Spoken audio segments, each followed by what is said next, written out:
Olá, seja bem-vindo a mais uma videoaula do nosso minicurso Educação Agrosustentável.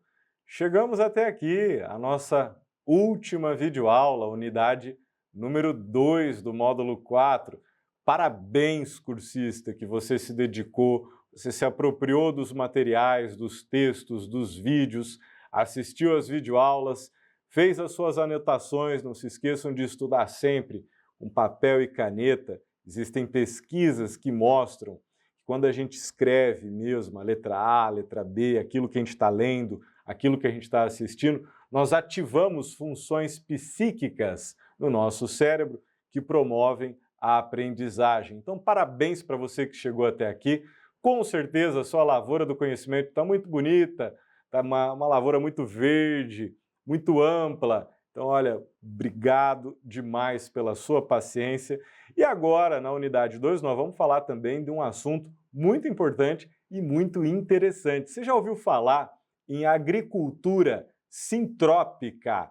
Nós vamos trabalhar introdutoriamente alguns conceitos e fundamentos desse tipo de fazer a agricultura, que eu já começo falando agora. Não é sinônimo de agroecologia, não é sinônimo de agricultura orgânica, não é sinônimo de permacultura.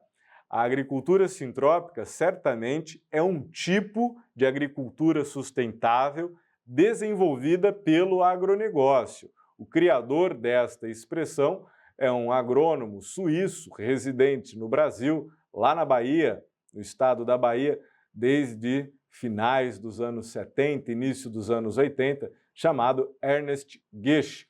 Eu tive a oportunidade de entrevistá-lo e essa live está disponível no nosso canal no YouTube. Para você que ainda não conhece, acesse lá @rede_eagris. Eu fiz uma live recente com o Ernest para falar da agricultura sintrópica. Vale a pena conhecer. Vamos lá. Vou começar com uma frase do próprio Ernest.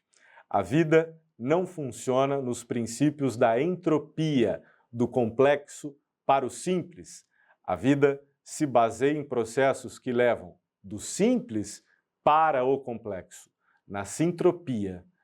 Muito bem. O que quer dizer sintropia, agricultura sintrópica? É um tipo de sistema agroflorestal que vai fazer com que as plantas arbóreas e não arbóreas, cultivo agrícola, que elas estabeleçam uma sinergia entre si e que cooperem umas com as outras, promovendo a proteção ambiental e o crescimento econômico também. Enquanto as dinâmicas das sociedades humanas favorecem a dispersão de energia, os ambientes naturais, pensem vocês numa floresta, favorecem o seu acúmulo. Uma é entrópica, mais tropos, tendência a divergir. A outra é sintrópica, sim, mais tropos, tendência a convergir. Acompanhe as nossas referências. Vocês devem ter percebido sempre ao final das nossas videoaulas, tem as referências de onde nós estamos tirando esses aprendizados de grandes pesquisadores da área. Aqui estamos diante de alguns parâmetros fundamentais que posicionam cada espécie arbórea e não arbórea no seu tempo e no seu espaço, de modo a facilitar a orquestração dos policultivos sintrópicos, ou seja, dos sistemas agroflorestais que se irão implantar. Sistema agroflorestal também é fantástico para trabalhar nas propriedades rurais e também nas escolas, para você fazer um pomar com árvores frutíferas e não frutíferas, para você criar galinha, para você criar gado leiteiro, gado de corte. O sistema agroflorestal ajuda muito. E a agricultura sintrópica é um tipo desse sistema.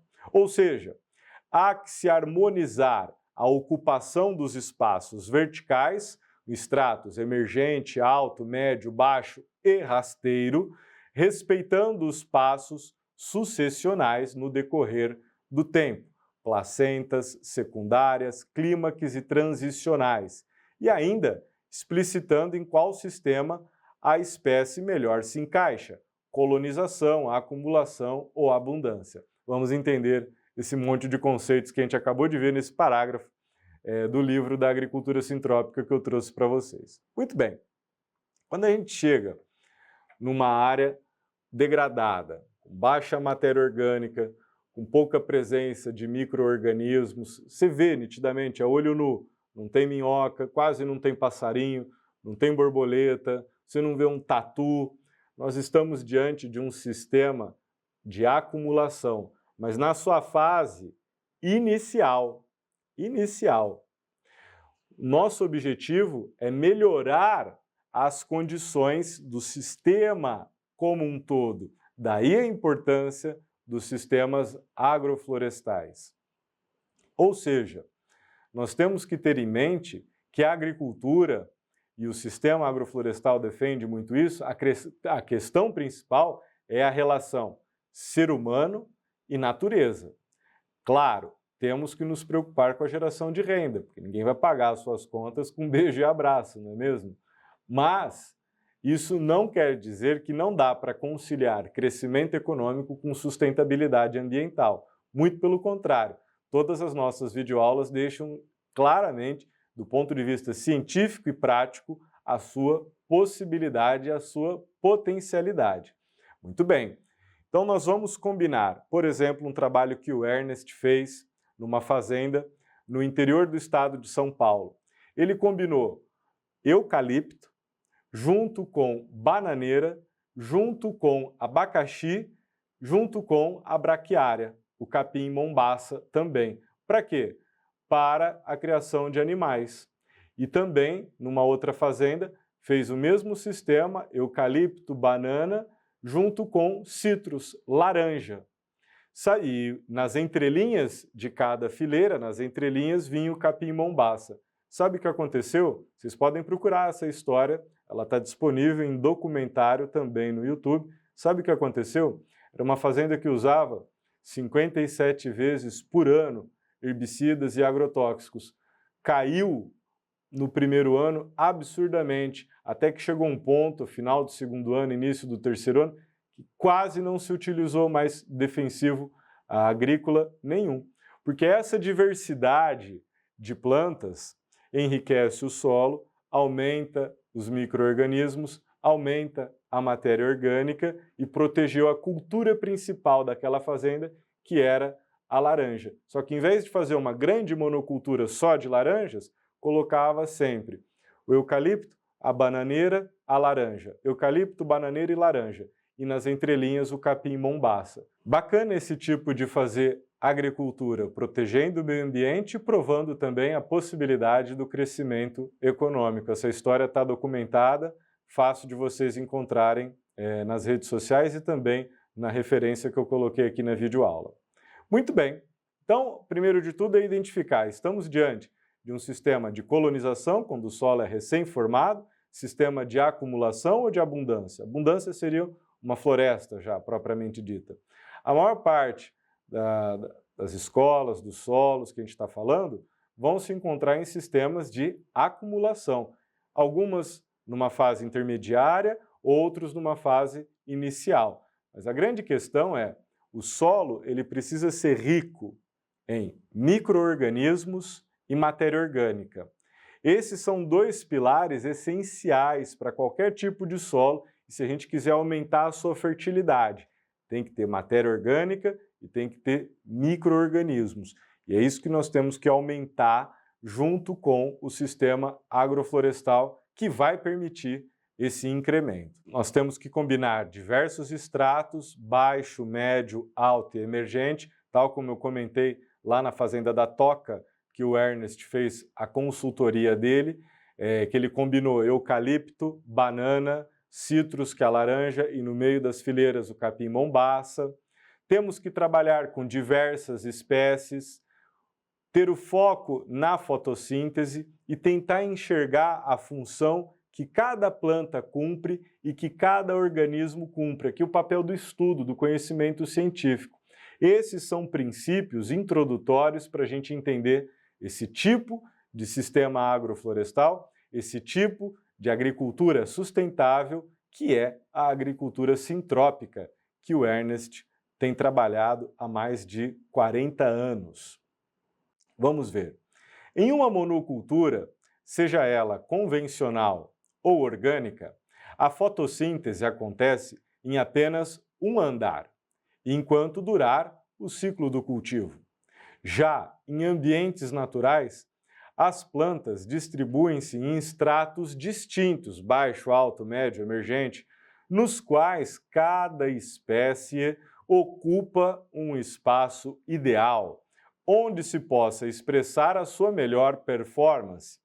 Algumas preferem o sol pleno e crescem por cima das suas vizinhas, outras sentem-se melhor com a luz filtrada, que chega próxima ao solo.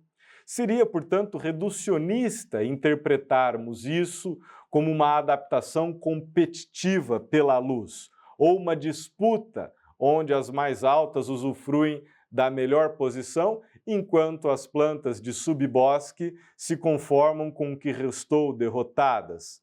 Sobre isso, o próprio Ernest reage com a ideia de que seria o mesmo que dizer que as células presentes em determinado órgão em nosso corpo competem com outras de um órgão vizinho. Não é isso. Cada planta vai precisar de um tipo de foco na luz e, portanto, de fotossíntese. O abacaxi, por exemplo, ele não gosta de estar a pleno sol. O abacaxi é uma planta que gosta de sombra, né? Então, e por aí vai. Então, mais fotossíntese, se a gente trabalhar nos nossos cultivos, nos nossos sistemas agroflorestais sintrópicos, buscando mais fotossíntese, significa maior produção de biomassa e maior quantidade de exudatos liberados no solo. Mais biomassa, por sua vez, significa que mais resíduos entrópicos são concentrados em moléculas orgânicas. Mais moléculas orgânicas significa mais alimento para a vida, pessoal, o que resulta em ambientes cada vez mais prósperos e saudáveis. E justamente por isso, propensos a concentrar ainda mais energia. Daí a importância da gente sempre se preocupar com que as nossas plantas tenham sempre fotossíntese o ano inteiro na agricultura sintrópica. Outro alerta indispensável: nunca, vou repetir, nunca deixar o solo descoberto. Temos que fazer as podas regulares nas nossas plantas, seja no abacate, seja no ingá, seja na glericídia, seja no pomar, no eucalipto, na bananeira. É importante, porque quando você faz uma poda regular, você estimula o trabalho da raiz. Se você está estimulando o trabalho da raiz, ela vai frutificar, florescer novamente. Mesmo porque essa biomassa que foi gerada com a poda, ela é indispensável para a cobertura do solo, pois como nós vimos lá na videoaula passada com a adubação verde, lembram-se desse conteúdo? Essa biomassa ela vai se decompor em cima do solo ou sendo agregada, incorporada dentro do próprio solo, favorecendo a proliferação de micro-organismos que irão contribuir com a fertilidade desse próprio solo, que irão contribuir com a permanência da umidade desse solo e, portanto, mais fotossíntese para as plantas. Lá na escola que eu comentei com vocês que estamos desenvolvendo o Pomagres, o Pomar de Agricultura Sustentável, nós tivemos durante um bom tempo, praticamente 2 meses, e ainda temos essa preocupação, cobrir todo o solo. Então, todos os galhos que eram podados, todas as folhas, nós deixamos ela o mais triturada possível, cobrindo o próprio solo, mantendo a umidade dele, ainda mais numa época de seca que nós estamos atravessando, favorecendo a umidade e favorecendo essa proliferação de micro-organismos e de decomposição da matéria orgânica. Então, veja, outro ponto fundamental na agricultura sintrópica é que as pragas elas são estudadas para serem compreendidas na sua função, né? Os policultivos sintrópicos ajudam para que elas não prejudiquem a cultura principal. Vou dar um exemplo para vocês. Vocês já viram aquela formiga cortadeira, costuma atacar muito a muda ainda pequena do eucalipto ou até mesmo das laranjas, não é? Muito bem. Aí, o que se costuma fazer? Vamos comprar um herbicida, um defensivo, né, para poder acabar com os formigueiros. Em alguns casos, jogam-se até fogo nos formigueiros. Mas veja, a natureza ela não está fazendo isso porque ela quer acabar com a tua planta. Não é isso, né? A natureza tudo tem uma função. Daí a importância do conhecimento científico para que a gente possa estudar e compreender o que cada organismo, o que cada planta precisa e qual é a função que ela está desenvolvendo na natureza. Essa formiga ela está fazendo uma poda, ela está cobrindo o solo.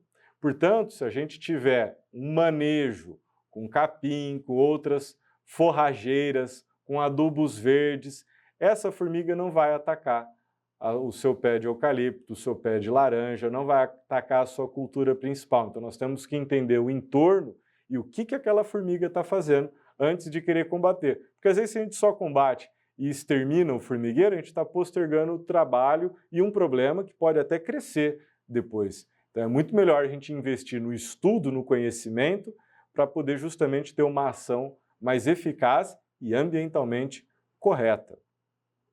A agricultura sintrópica, pessoal, portanto, ela trabalha com princípios da sustentabilidade e a preocupação com o crescimento econômico, provando que o agronegócio, que a preservação ambiental e a geração de renda podem e devem caminhar juntos. Quando o Ernest comprou a fazenda dele lá na Bahia, no final dos anos 70, uma fazenda de 400 hectares, sabe qual era o nome dessa fazenda, pessoal? Fugidos da Terra Seca, porque todo mundo achava que ele era louco, que não ia conseguir nada lá. E ele desenvolvendo um sistema agroflorestal, as podas regulares, o foco na fotossíntese, sempre trabalhando com o enriquecimento da biomassa, da matéria orgânica, dos micro-organismos no solo. Hoje ele produz a fazenda dele um dos melhores cacaus do mundo. Recuperando em cartório o nome oficial da fazenda, lá no século XIX, a fazenda se chamava originalmente Olhos d'Água. E ele conseguiu também, nesse sistema agroflorestal que ele desenvolveu, recuperar 17 nascentes naquela propriedade. Então, por isso que a água voltou, né? Então, por isso que se chama originalmente Olhos d'Água. Ele resgatou esse nome original e hoje produz um dos melhores cacaus do mundo e exporta para o mundo inteiro. E nesse sistema de agricultura sustentável. Então o foco dele, a cultura principal é o cacau, mas ele não deixa de plantar a banana, o mamão, o capim e as outras árvores que vão ajudar esse solo, que é um solo muito rico. Também uma dica para vocês assistirem um documentário curtinho, salvo engano tem 15 minutos, chama Vida em Sintropia. Tem disponível inteiro no YouTube, conta essa trajetória do Ernest lá na fazenda, Fugidos da Terra Seca, que depois voltou a se chamar Olhos d'Água. Muito interessante.